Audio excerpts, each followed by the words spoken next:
Carta Apostólica, sob forma de motu próprio. Porta Fidei. Do Sumo Pontífice Bento XVI. Pela qual se proclama o ano da fé. 1. A porta da fé, que introduz na vida de comunhão com Deus e permite a entrada na sua igreja, está sempre aberta para nós. É possível cruzar este limiar, quando a palavra de Deus é anunciada e o coração se deixa plasmar pela graça que transforma. Atravessar aquela porta implica embrenhar-se num caminho que dura a vida inteira. Este caminho tem início com o batismo, pelo qual podemos dirigir-nos a Deus, com o nome de Pai, e está concluído com a passagem, através da morte para a vida eterna, fruto da ressurreição do Senhor Jesus, que, com o dom do Espírito Santo, quis fazer participantes da sua própria glória quantos creem nele. Professar a fé na Trindade, Pai, Filho e Espírito Santo, equivale a crer num só Deus, que é amor. O Pai, que, na plenitude dos tempos, enviou seu Filho para nossa salvação. Jesus Cristo, que redimiu o mundo, no mistério da sua morte e ressurreição. O Espírito Santo, que guia a Igreja, através dos séculos, enquanto aguarda o regresso glorioso do Senhor. 2. Desde o princípio do meu ministério, como sucessor de Pedro, lembrei a necessidade de redescobrir o caminho da fé, para fazer brilhar, com evidência sempre maior, a alegria e o renovado entusiasmo do encontro com Cristo. Durante a homilia da Santa Missa, no início do pontificado, disse: a Igreja no seu conjunto, e os pastores nela, como Cristo devem pôr-se a caminho, para conduzir os homens fora do deserto, para lugares da vida, da amizade com o Filho de Deus, para aquele que dá a vida em plenitude. Sucede não poucas vezes, que os cristãos sintam maior preocupação com as consequências sociais, culturais e políticas da fé do que com a própria fé, considerando esta como um pressuposto óbvio da sua vida diária. Ora, um tal pressuposto não só deixou de existir, mas frequentemente acaba até negado. Enquanto, no passado, era possível reconhecer um tecido cultural unitário, amplamente compartilhado, no seu apelo aos conteúdos da fé, e aos valores por ela inspirados, hoje parece que já não é assim em grandes setores da sociedade, devido a uma profunda crise de fé, que atingiu muitas pessoas. 3. Não podemos aceitar que o sal se torne insípido, e a luz fique escondida. Também, o homem contemporâneo pode sentir de novo a necessidade de ir, como a samaritana, ao poço, para ouvir Jesus, que convida a crer nele, e a beber na sua fonte, donde jorra água viva. Devemos readquirir o gosto de nos alimentarmos da palavra de Deus, transmitida fielmente pela Igreja, e do pão da vida, oferecidos como sustento de quantos são seus discípulos.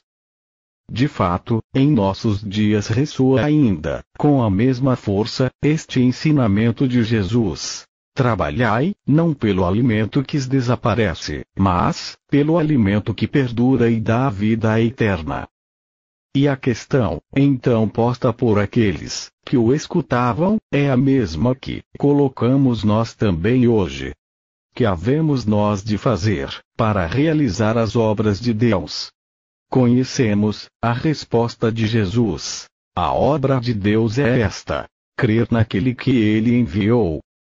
Por isso, crer em Jesus Cristo é o caminho para se poder chegar definitivamente à salvação. 4. À luz de tudo isto, decidi proclamar o ano da fé. Este terá início, a 11 de outubro de 2012, no cinquentenário da abertura do Concílio Vaticano II, e terminará na solenidade de Nosso Senhor Jesus Cristo Rei do Universo, a 24 de novembro de 2013. Na referida data de 11 de outubro de 2012, completar-se-ão também 20 anos da publicação do Catecismo da Igreja Católica, texto promulgado pelo meu predecessor, o Beato Papa João Paulo II, com o objetivo de ilustrar a todos os fiéis a força e a beleza da fé. Esta obra, verdadeiro fruto do Concílio Vaticano II, foi desejada pelo Sínodo Extraordinário dos Bispos de 1985, como instrumento ao serviço da catequese, e foi realizado com a colaboração de todo o episcopado da Igreja Católica. Uma Assembleia Geral do Sínodo dos Bispos foi convocada por mim, precisamente para o mês de outubro de 2012, tendo por tema a nova evangelização para a transmissão da fé cristã. Será uma ocasião propícia para introduzir o complexo eclesial inteiro num tempo de particular reflexão e redescoberta da fé. Não é a primeira vez que a Igreja é chamada a celebrar o Ano da Fé. O meu venerado predecessor, o servo de Deus, Paulo VI, proclamou um semelhante, em 1967, para comemorar o martírio dos apóstolos Pedro e Paulo, no 19º centenário do seu supremo testemunho. Idealizou-o como um momento solene, para que houvesse, em toda a Igreja, uma autêntica e sincera profissão da mesma fé. Quis ainda que esta fosse confirmada de maneira individual e coletiva, livre e consciente, interior e exterior, humilde e franca. Pensava que a Igreja poderia assim retomar exata consciência da sua fé, para reavivar, purificar, confirmar, confessar. As grandes convulsões que se verificaram naquele ano tornaram ainda mais evidente a necessidade de uma tal celebração. Esta terminou com a profissão de fé do povo de Deus, para atestar, como os conteúdos essenciais, que há séculos, constituem o patrimônio de todos os crentes, necessitam de ser confirmados, compreendidos e aprofundados de maneira sempre nova, para se dar testemunho coerente deles, em condições históricas diversas das do passado. 5. Sob alguns aspectos, o meu venerado predecessor viu este ano como uma consequência e exigência pós-conciliar, bem ciente das graves dificuldades daquele tempo, sobretudo no que se referia à profissão da verdadeira fé e da sua reta interpretação. Pareceu-me que fazer coincidir o início do Ano da Fé com o cinquentenário da abertura do Concílio Vaticano II poderia ser uma ocasião propícia para compreender que os textos deixados em herança pelos padres conciliares, segundo as palavras do Beato João Paulo II, não perdem o seu valor, nem a sua beleza. É necessário fazê-los ler de forma tal que possam ser conhecidos e assimilados como textos qualificados e normativos do magistério, no âmbito da tradição da Igreja. Sinto hoje ainda, mais intensamente, o dever de indicar o concílio como a grande graça de que beneficiou a Igreja no século XX. Nele se encontra uma bússola segura, para nos orientar no caminho do século que começa. Quero aqui repetir com veemência as palavras que disse, a propósito do concílio, poucos meses depois da minha eleição para sucessor de Pedro. Se o lermos e recebermos guiados por uma justa hermenêutica, o concílio pode ser e tornar-se cada vez mais uma grande força para a renovação sempre necessária da Igreja. 6. A renovação da Igreja realiza-se também através do testemunho prestado pela vida dos crentes. De fato, os cristãos são chamados a fazer brilhar, com a sua própria vida no mundo, a palavra de verdade que o Senhor Jesus nos deixou. O próprio concílio, na Constituição Dogmática Lumen Gentium, afirma: Enquanto Cristo Santo, inocente, imaculado, não conheceu o pecado, mas veio apenas expiar os pecados do povo, a Igreja, contendo pecadores no seu próprio seio, simultaneamente santa e sempre necessitada de purificação, exercita continuamente a penitência e a renovação. A Igreja prossegue a sua peregrinação, no meio das perseguições do mundo, e das consolações de Deus, anunciando a cruz, e a morte do Senhor, até que Ele venha. Mas, é robustecida pela força do Senhor ressuscitado, de modo a vencer, pela paciência, e pela caridade, as suas aflições, e dificuldades, tanto internas, como externas, e a revelar, velada mas fielmente, o seu mistério, até que, por fim se manifeste em plena luz. Nesta perspectiva, o ano da fé é convite para uma autêntica e renovada conversão ao Senhor, único Salvador do mundo. No mistério da sua morte e ressurreição, Deus revelou plenamente o amor que salva e chama os homens à conversão de vida, por meio da remissão dos pecados. Para o apóstolo Paulo, este amor introduz o homem numa vida nova. Pelo batismo fomos sepultados com ele na morte, para que, tal como Cristo foi ressuscitado de entre os mortos pela glória do Pai, também nós caminhemos numa vida nova. Em virtude da fé, esta vida nova plasma toda a existência humana, segundo a novidade radical da ressurreição. Na medida da sua livre disponibilidade, os pensamentos e os afetos, a mentalidade e o comportamento do homem vão sendo, pouco a pouco purificados e transformados, ao longo de um itinerário, jamais completamente terminado nesta vida.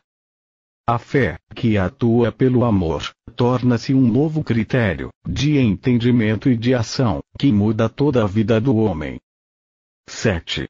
Caritas Christi urget-nos, o amor de Cristo nos impele. É o amor de Cristo, que enche os nossos corações, e nos impele a evangelizar. Hoje, como outrora, Ele envia-nos, pelas estradas do mundo para proclamar o seu evangelho a todos os povos da terra. Com seu amor, Jesus Cristo atrai a si os homens de cada geração. Em todo tempo, ele convoca a Igreja, confiando-lhe o anúncio do Evangelho, com um mandato que é sempre novo. Por isso, também hoje, é necessário o empenho eclesial mais convicto, a favor de uma nova evangelização, para descobrir de novo a alegria de crer, e reencontrar o entusiasmo de comunicar a fé. Na descoberta diária do seu amor, ganha força e vigor o compromisso missionário dos crentes, que jamais pôde faltar. Com efeito, a fé cresce quando é vivida como experiência de um amor recebido e é comunicada como experiência de graça e de alegria. A fé torna-nos fecundos, porque alarga o coração com a esperança e permite oferecer um testemunho que é capaz de gerar. De fato, abre o coração e a mente dos ouvintes, para acolherem o convite do Senhor, a aderir à sua palavra, a fim de se tornarem seus discípulos.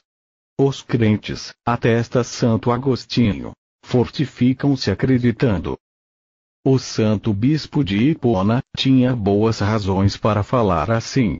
Como sabemos, a sua vida foi uma busca contínua da beleza da fé, enquanto o seu coração não encontrou descanso em Deus. Os seus numerosos escritos, onde se explica a importância de crer, e a verdade da fé, permaneceram, até aos nossos dias, como um patrimônio de riqueza incomparável e consentem, ainda a tantas pessoas à procura de Deus, de encontrarem o justo percurso para chegar à porta da fé.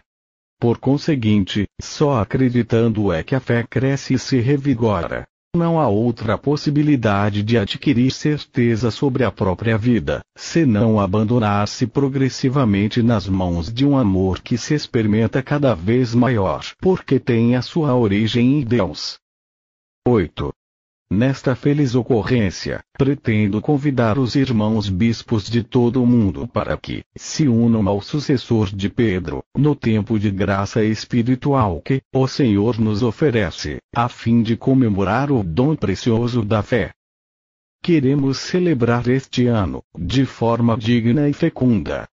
Deverá intensificar-se a reflexão sobre a fé, para ajudar todos os crentes em Cristo a tornarem mais consciente e revigorarem a sua adesão ao Evangelho, sobretudo num momento de profunda mudança, como este que a humanidade está a viver. Teremos oportunidade de confessar a fé no Senhor ressuscitado, nas nossas catedrais, e nas igrejas do mundo inteiro, nas nossas casas, e no meio das nossas famílias, para que cada um sinta fortemente a exigência de conhecer melhor e de transmitir às gerações futuras a fé de sempre. Neste ano, tanto as comunidades religiosas, como as comunidades paroquiais, e todas as realidades eclesiais, antigas e novas, encontrarão forma de fazer publicamente profissão do credo. 9. Desejamos que este ano suscite, em cada crente, o anseio de confessar a fé plenamente e com renovada convicção, com confiança e esperança. Será uma ocasião propícia também para intensificar a celebração da fé na liturgia, particularmente na Eucaristia, que é a meta para a qual se encaminha a ação da Igreja, e a fonte de onde emana toda a sua força. Simultaneamente, esperamos que o testemunho de vida dos crentes cresça na sua credibilidade. Descobrir novamente os conteúdos da fé professada, celebrada, vivida e rezada, e refletir sobre o próprio ato com que se crê, é um compromisso que cada crente deve assumir, sobretudo, neste ano. Não foi sem razão que, nos primeiros séculos, os cristãos eram obrigados a aprender de memória o credo. É que este servia-lhes de oração diária, para não esquecerem o compromisso assumido com o batismo. Recorda-o, com palavras densas de significado, Santo Agostinho quando afirma numa homilia, sobre a Reditio Symboli, a entrega do credo.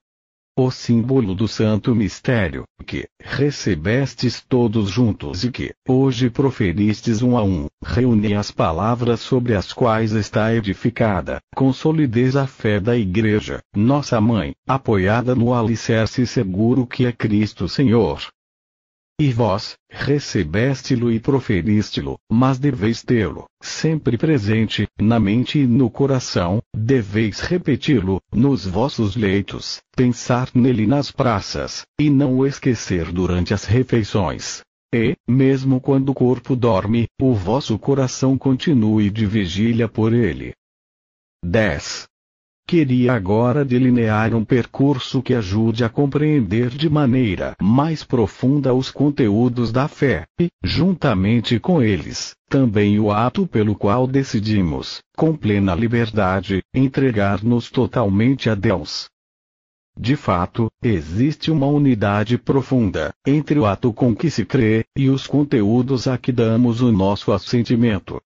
O apóstolo Paulo permite entrar dentro desta realidade quando escreve: acredita-se com o coração e, com a boca, faz-se a profissão de fé.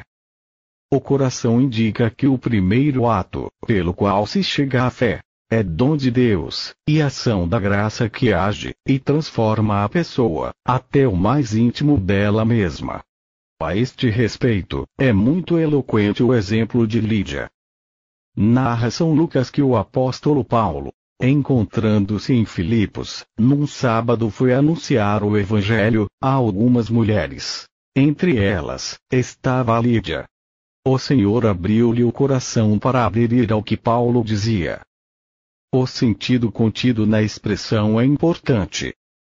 São Lucas ensina que o conhecimento dos conteúdos que se deve acreditar não é suficiente, se depois o coração, autêntico sacrário da pessoa, não for aberto pela graça, que consente de ter olhos para ver em profundidade, e compreender que o que foi anunciado é a palavra de Deus.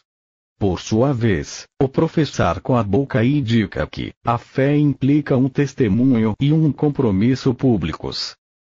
O cristão não pode jamais pensar que o crer seja um fato privado. A fé é decidir estar com o Senhor, para viver com Ele. E este estar com Ele introduz na compreensão das razões pelas quais se acredita. A fé, precisamente porque é um ato da liberdade, exige também assumir a responsabilidade social daquilo que se acredita. No dia de Pentecostes, a Igreja manifesta, com toda a clareza, esta dimensão pública do crer e do anunciar, sem temor à própria fé a toda a gente. É o dom do Espírito Santo que prepara para a missão, e fortalece o nosso testemunho, tornando franco e corajoso. A própria profissão da fé é um ato simultaneamente pessoal e comunitário. De fato, o primeiro sujeito da fé é a Igreja.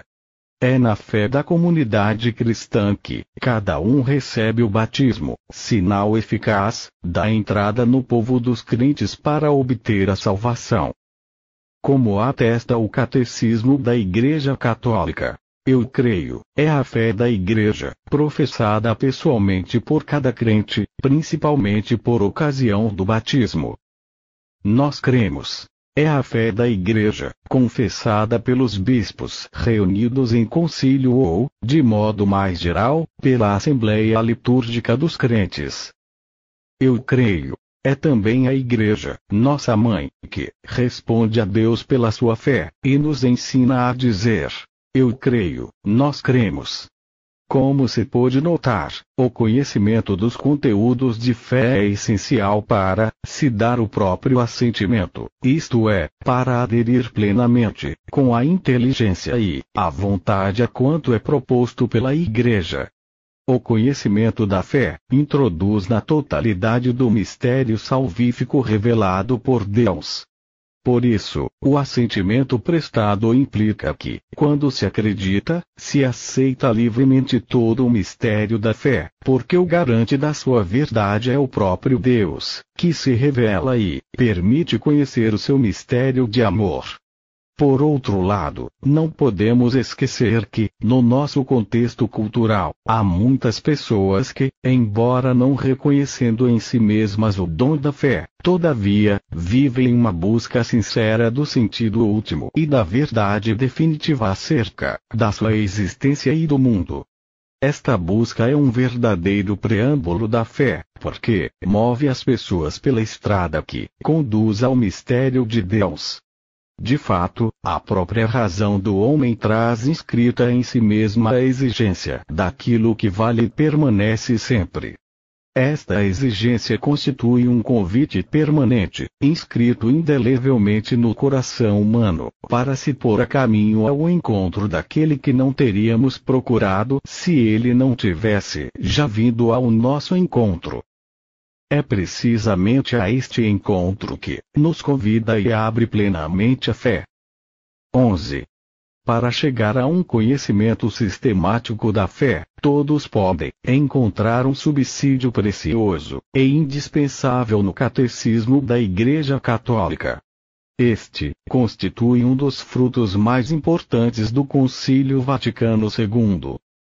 Na Constituição Apostólica, Fidei Depositum, não sem razão, assinada na passagem do 30º aniversário da abertura do Concílio Vaticano II, o beato João Paulo II escrevia: este catecismo dará um contributo muito importante à obra de renovação de toda a vida eclesial, declaro norma segura para o ensino da fé, e, por isso, instrumento válido e legítimo ao serviço da comunhão eclesial.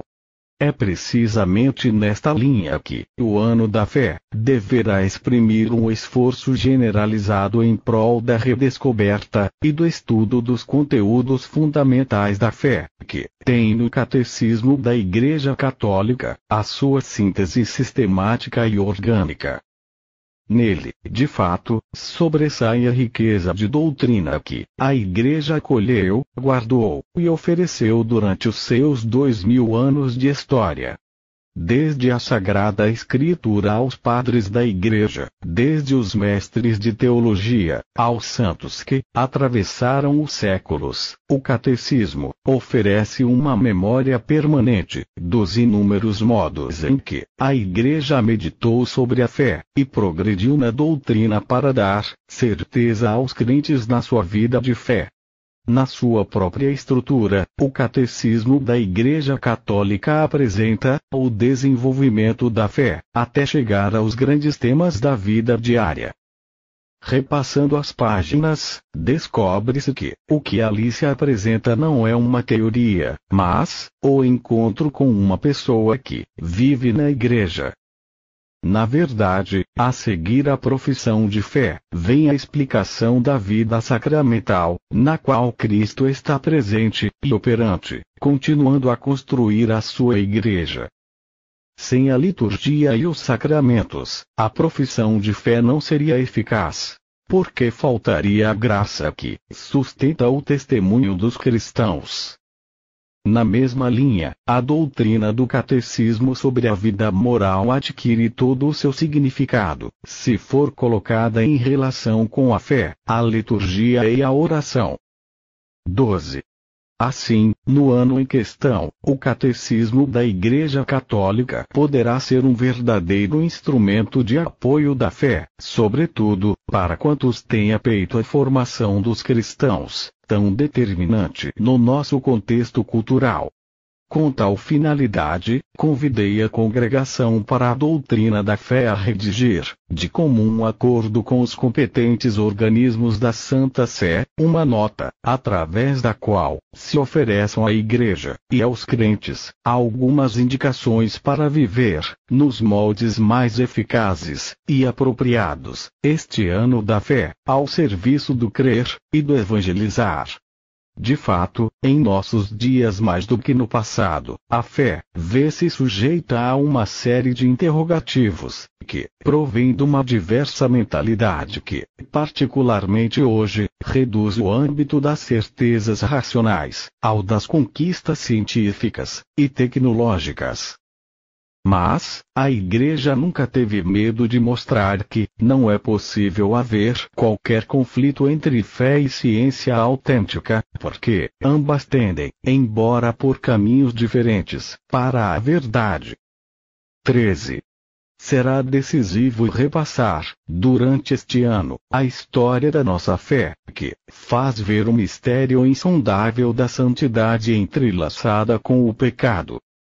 Enquanto, a primeira põe em evidência a grande contribuição que homens e mulheres prestaram para o crescimento e o progresso da comunidade com testemunho da sua vida, o segundo, deve provocar em todos uma sincera e contínua obra de conversão para experimentar a misericórdia do Pai, que vem ao encontro de todos. Ao longo deste tempo, manteremos o olhar fixo sobre Jesus Cristo, autor e consumador da fé. Nele, encontra plena realização toda a ânsia e anélito do coração humano. A alegria do amor, a resposta ao drama da tribulação e do sofrimento, a força do perdão face à ofensa recebida e a vitória da vida sobre o vazio da morte, tudo isto encontra plena realização no mistério da sua encarnação, do seu fazer-se homem, do partilhar conosco a fragilidade humana para a transformar com a força da sua ressurreição. Nele, morto, ressuscitado para nossa salvação, encontram plena luz os exemplos de fé que marcaram estes 2000 anos da nossa história de salvação. Pela fé, Maria acolheu a palavra do anjo, e acreditou no anúncio de que seria mãe de Deus na obediência da sua dedicação. Ao visitar Isabel, elevou o seu cântico de louvor ao Altíssimo, pelas maravilhas que realizava enquanto a ele se confiavam. Com alegria e trepidação, deu à luz o seu filho unigênito, mantendo intacta a sua virgindade. Confiando em José, seu esposo, levou Jesus para o Egito, a fim de o salvar da perseguição de Herodes. Com a mesma fé, seguiu o Senhor na sua pregação e permaneceu a seu lado mesmo no Gólgota. Com fé, Maria saboreou os frutos da ressurreição de Jesus, e, conservando no coração a memória de tudo, transmitiu aos 12 reunidos com ela no cenáculo para receberem o Espírito Santo. Pela fé, os apóstolos deixaram tudo para seguir o Mestre. Acreditaram nas palavras com que ele anunciava o reino de Deus presente, realizado na sua pessoa. Viveram em comunhão de vida com Jesus, que os instruía com a sua doutrina, deixando-lhes uma nova regra de vida pela qual haveriam de ser reconhecidos como seus discípulos depois da morte dele. Pela fé, foram pelo mundo inteiro, obedecendo ao mandato de levar o Evangelho a toda a criatura, e, sem temor algum, anunciaram a todos a alegria da ressurreição, de que foram fiéis testemunhas. Pela fé, os discípulos formaram a primeira comunidade reunida à volta do ensino dos apóstolos, na oração, na celebração da Eucaristia, pondo em comum aquilo que possuíam para acudir às necessidades dos irmãos. Pela fé, os mártires deram a sua vida para testemunhar a verdade do Evangelho que os transformara, tornando-os capazes de chegar até o dom maior do amor, com o perdão dos seus próprios perseguidores. Pela fé, homens e mulheres consagraram a sua vida a Cristo, deixando tudo para viver em simplicidade evangélica a obediência, a pobreza e a castidade, sinais concretos de quem aguarda o Senhor, que não tarda a vir. Pela fé, muitos cristãos se fizeram promotores de uma ação em prol da justiça, para tornar palpável a palavra do Senhor, que veio anunciar a libertação da opressão, e anos de graça para todos. Pela fé, no decurso dos séculos, homens e mulheres de todas as idades, cujo nome está escrito no livro da vida, confessaram a beleza de seguir o Senhor Jesus, nos lugares onde eram chamados a dar testemunho do seu ser cristão. Na família, na profissão, na vida pública, no exercício dos carismas e ministérios a que foram chamados.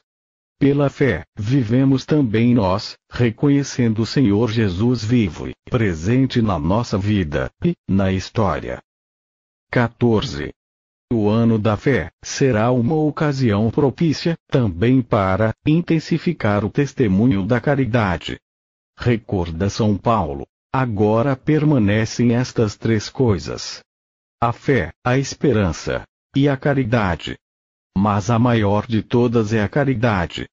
Com palavras ainda mais incisivas, que não cessam de empenhar os cristãos, afirmava o apóstolo Tiago. De que aproveita, irmãos, que alguém diga que tem fé, se não tiver obras de fé? Acaso essa fé poderá salvá-lo? Se um irmão ou uma irmã estiverem nus e precisarem de alimento cotidiano, e um de vós lhes disser: ide em paz, tratai de vos aquecer e de matar a fome, mas não lhes dais o que é necessário ao corpo, de que lhes aproveitará? Assim também a fé. Se ela não tiver obras, está completamente morta. Mais ainda, poderá alguém alegar sensatamente: tu tens a fé, e eu tenho as obras. Mostra-me então a tua fé sem obras, que eu, pelas minhas obras, te mostrarei a minha fé. A fé sem a caridade não dá fruto, e a caridade sem a fé seria um sentimento constantemente à mercê da dúvida. Fé e caridade reclamam-se mutuamente, de tal modo que uma consente à outra de realizar o seu caminho. De fato, não poucos cristãos dedicam amorosamente a sua vida a quem vive sozinho, marginalizado ou excluído, considerando-o como o primeiro a quem atender, e o mais importante a socorrer. Porque é precisamente nele que se espelha o próprio rosto de Cristo. Em virtude da fé, podemos reconhecer, naqueles que pedem nosso amor, o rosto do Senhor ressuscitado. Sempre que fizestes isto a um dos meus irmãos, mais pequeninos, a mim mesmo o fizestes. Estas palavras de Jesus são uma advertência que não se deve esquecer, e um convite perene a devolvermos aquele amor com que Ele cuida de nós. É a fé que permite reconhecer Cristo, e é o seu próprio amor que impele a socorrê-lo sempre que se faz próximo nosso no caminho da vida. Sustentados pela fé, olhamos com esperança ao nosso serviço no mundo, aguardando novos céus e uma nova terra, onde habite a justiça. 15. Já no termo da sua vida, o apóstolo Paulo pede ao discípulo Timóteo que procure a fé com a mesma constância de quando era novo.